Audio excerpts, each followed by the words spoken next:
This is the M4 Mac Mini. I got it in December 2025 for $599, and this small thing has been running my entire content creation business for the past few months. From editing to scripting, brand deals, basically everything is done on this small box. In this video, I want to show you exactly what it looks like to use this computer from Apple. No benchmarks, no spec sheets, just real life experience.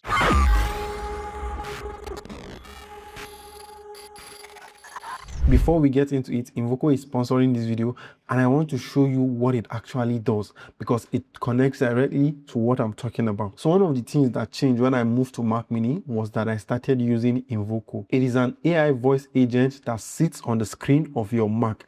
And one of the things that it does is that it sits right there and can see everything that you are doing on your Mac. You don't need to copy anything. You don't need to explain any context. You just record your voice and ask it to do something and it's going to carry out that task. The three things it did for me this week is that I had a sponsorship email that I needed to reply. All I did was I just held FN on my keyboard and told it to just reply the email that is seen on the screen, and within a few seconds I had a draft ready. The second thing that I used Invoco to do this week was that I was watching a 3-hour YouTube course on how to create faceless channel because I'm kind of interested in going into faceless YouTube because there are news out there that you can make money doing faceless channels. So all I did was, instead of going ahead to watch this 3-hour long video, I held FN and I asked Invoco to kind of, summarize the entire YouTube video and tell me the key points. I don't want to write any notes, so I just want AI to help me, get everything together. So I go ahead and read and quickly understand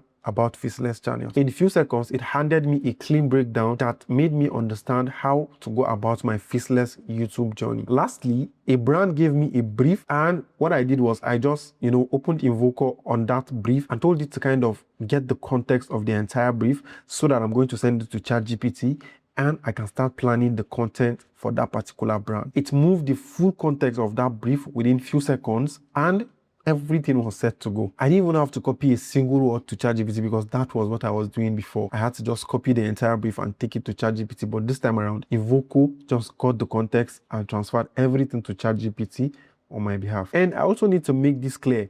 Invoco is not voice typing.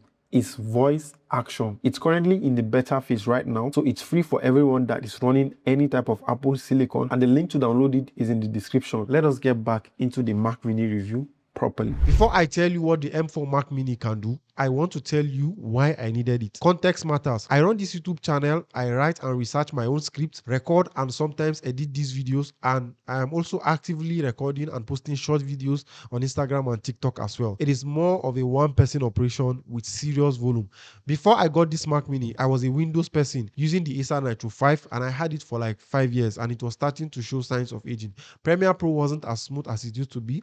Multitasking wasn't as smooth. During that period, the M4 Mac Mini was all over the place and I decided to give it a shot. I have used this machine for months and here is what I found. We are starting with the most important thing, which is video editing. I use Premiere Pro, and please don't start the Final Cut argument. Everyone use what works for them. I've used Premiere Pro for years and I wouldn't start relearning everything because I want to switch to Final Cut. The first thing I noticed was how everything, the timeline, felt smooth to navigating the UI of Premiere Pro. On my Windows laptop, going through a 4K footage would stutter sometimes, especially when I had multiple tracks, colors, adjustments, and effects running at the same time. On the M4 Mac Mini, that friction is gone. Playback is smooth, and in a way, it changed how I edit. I am no longer afraid of adding footages, graphics, text, or anything on my timeline using the M4 Mac Mini. Export times is where I expected a big difference, and it delivered. It takes me less time by a mile to export a 10-minute YouTube video on the M4 Mac Mini. On the Windows laptop, it will take longer to edit the same type of video, and the fact that it exports video faster is honestly a relief. I know what I experienced when my Windows started getting slow. Premiere Pro is not fully optimized for the Apple Silicon the way Final Cut is, and that's a real problem. And I want you to know it before you go ahead and buy this thing. Regardless, the difference in my editing experience moving from a Windows laptop to Mac Mini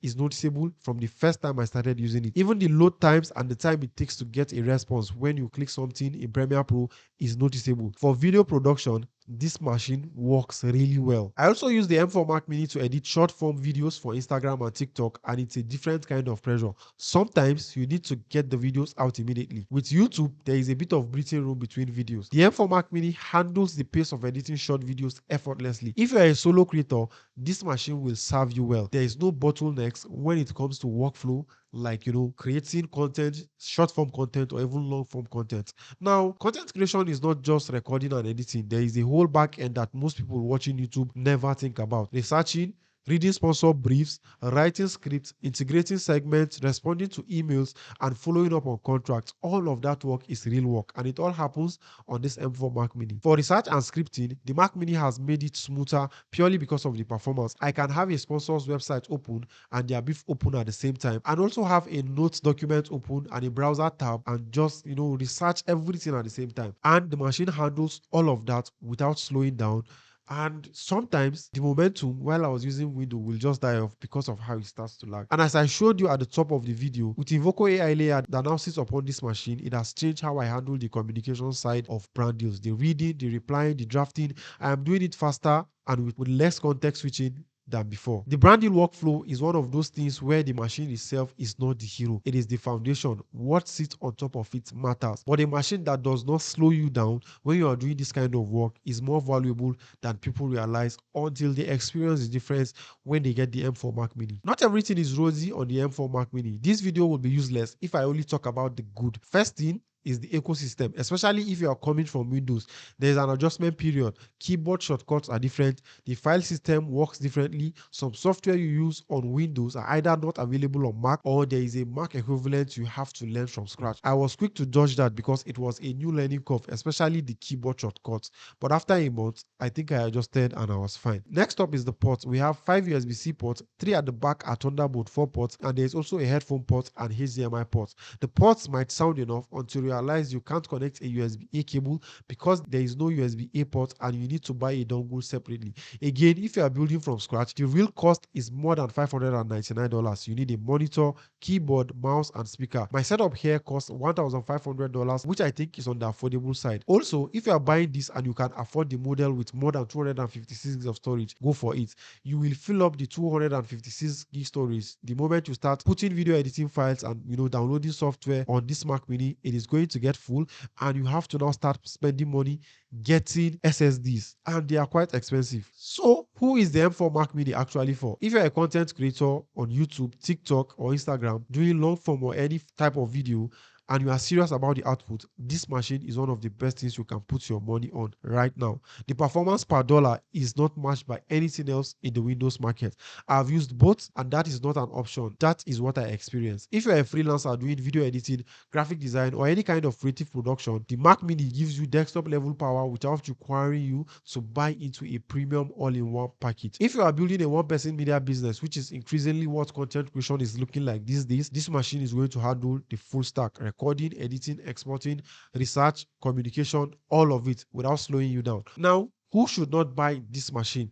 If you are not ready to leave Windows entirely, if your whole workflow depends on Windows only software, if you are buying without accounting for the monitor and other peripherals, wait and get the full picture first. If you are somewhere in between, curious but not convinced, the honest answer is that the adjustment period is real, but it's usually short. And what is on the other side of this machine is there are no real bottlenecks, especially for creators. For me, this machine has earned its place. The business runs on it, and I'm not seeing it changing. In fact, I'm already considering buying the M5 MacBook Air to attach to the M4 Mac Mini. That's how good I love Apple products right now. If you want to try Invoco, the AI voice agent I showed you at the beginning of the video, the link is in the description. It is free during the beta phase, and it runs only on Apple Silicon. So if you are watching this right after buying a Mac Mini, the timing is perfect. If this video helps you make a decision, subscribe and drop in the comment what your current setup is. I want to know what you are working with. If you already have the Mac Mini,